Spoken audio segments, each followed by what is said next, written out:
ఈరోజు మీ ముందు ప్రాచీన భారతదేశం సమయంలో తీయబడిన కొన్ని అరుదైన ఫోటోలు మీ ముందు ఉంచబడుతున్నాయి. ఈ మొదటి చిత్రం భగత్ సింగ్ గారిది. ఈ చిత్రం మనం అరుదుగా చూడొచ్చు. ఈ ఫోటో చంద్రశేఖర్ ఆజాద్ గారిది.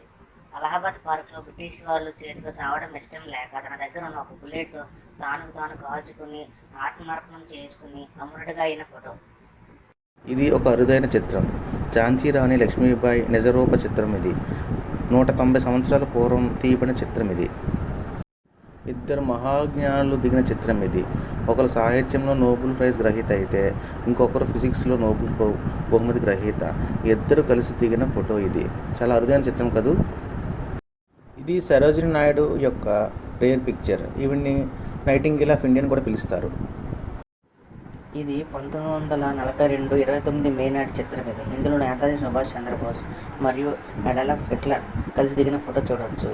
ఆ సమయంలో నేతాజీ సుభాష్ చంద్రబోస్ భారతదేశ స్వతంత్రం కోసం అన్ని దేశాల మద్దతు సాయం కోవడం కోసమై అందరినీ కలుస్తున్న ఫోటో చిత్రం ఇది.